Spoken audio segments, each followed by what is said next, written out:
திருப்பதி கோயில்ல அவ்வளவு முடி வந்து எடுக்கிறாங்க. அவ்வளவு முடியும் எங்க போகுதுன்னு யோசிச்சிங்களா அப்படிங்கிற ஒரு கேள்வியை முன்வைக்கிறாருல மேம். நீங்க சாக்லேட் சாப்பிடுறது ஆரோக்கிய கேடா இல்லையா அப்படிங்கறதா நம்ம பேசணுமே தவிர்த்து சிஸ்டைன் எங்க இருந்து வருது அப்படிங்கிறப்ப அது கெமிக்கல் ப்ராசஸ். சோ அது திருப்பதி முடியில இருந்து தயாரிக்கிறாங்க அப்படிங்கிறப்ப அதுல இருக்கிற அமினோ ஆசிட உடைக்கிறாங்க.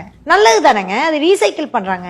நம்ம தண்ணியை ரீசைக்கிள் பண்ணி நம்ம கார்டனுக்கு யூஸ் பண்ணலையா, அதே மாதிரி முடியை ரீசைக்கிள் பண்ணி நல்ல விஷயங்களுக்கு யூஸ் பண்றாங்க. நல்ல விஷயங்களுக்கு நம்ம முடி பயன்படுத்துதுன்னா அதோட புண்ணியம் என்ன வேணும்? திருப்பதிக்கு புண்ணியத்துக்கு தானே தர்மம் கொடுக்கணும். அது ஒரு நல்ல ஒரு இண்டஸ்ட்ரிக்கு போகுது, நல்ல ஒரு ஃபார்மாக்கு போகுது, அது நல்ல ஒரு மாத்திரை ஆகுது. அழகான விஷயம் தானே இது.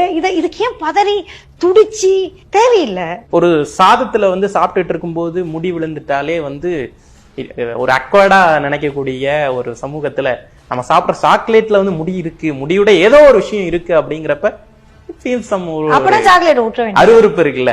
இருந்தா நல்லதுன்னு இருந்தா நல்லது. வீட்டுல கொக்கோ போடுறவங்க வெண்ணெய போடுங்க, டார்க் சாக்லேட் சாப்பிடுங்க, சாக்லேட் அப்படியாவது ஒழியட்டுமே. ஆனா சிஸ்டைன் கெடுதல் அப்படிங்கிற விஷயம்னா தேவையற்றது. எந்த ஒரு கெமிக்கலுக்கும் நதி மூலம் நிஷி மூலம் எடுத்தீங்கன்னா ஏதாவது இந்த மாதிரி சிக்கல் இருக்கும். இந்த மாதிரி சிக்கல் ஏன் நம்ம தான் சொல்றேன், நம்மளே புழு பூச்சியோட தான் வாழ்ந்துட்டு இருக்கோம்.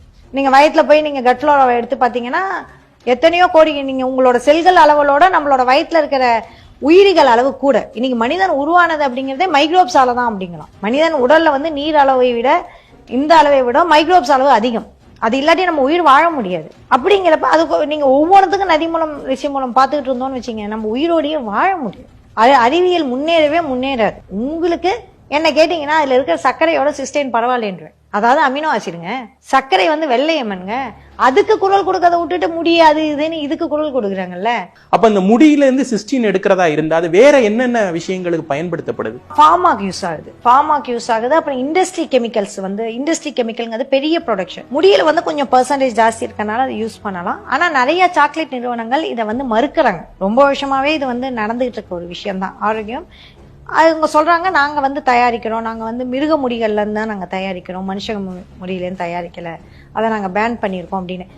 இது எல்லாமே தேவையற்ற ஒரு விஷயம்.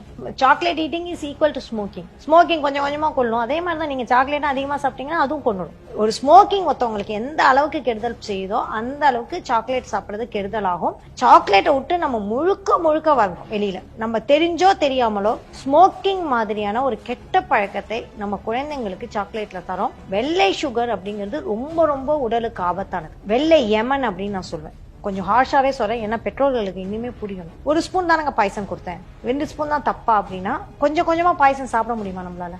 ஒரு ஸ்பூன் பாய்சன் பரவாயில்ல அப்படின்னு நம்ம குழந்தைக்கு கொடுப்போமா? இன்னைக்கு பெரும்பாலான நோய்கள், நம்மளுக்கு வர நோய்கள் வெள்ளை சர்க்கரையினால வருது. அதனால அந்த வெள்ளை எமனை நம்ம வந்து குழந்தைகள்ட்ட இருந்து தள்ளி வைக்கணும் அப்படின்னா சாக்லேட்ல இருந்து நம்ம விடுதலை பெற்றே ஆகணும். கிட்டத்தட்ட நம்மளோட ஹெல்த்தை வந்து கழுத்தை நெரிக்கக்கூடிய ஒரு விஷயமா, ஒரு குழந்தைகளோட ஹெல்த்தை வந்து கழுத்தை நெரிக்கக்கூடிய ஒரு விஷயமா நான் வந்து இந்த சாக்லேட்டை பாக்குறேன். ஒரு குழந்தை ஆரோக்கியமா இருக்கணும் அப்படின்னா கண்டிப்பா சாக்லேட்டை அந்த வீட்ல இருந்து பேன் பண்ணணும், அந்த சமூகத்துல இருந்து பேன் பண்ணணும். எந்த அளவுக்கு நம்ம சாக்லேட் இப்ப கிடைக்கக்கூடிய சாக்லேட் அதுல இருந்து நம்ம வெளியில வரோமோ அவ்வளவு நல்லது. ரொம்ப ரொம்ப அக்கேஷனலா எப்பயாவது ஒரு நாள் சாப்பிட்ற ஒரு விஷயமா தான் சாக்லேட் வச்சு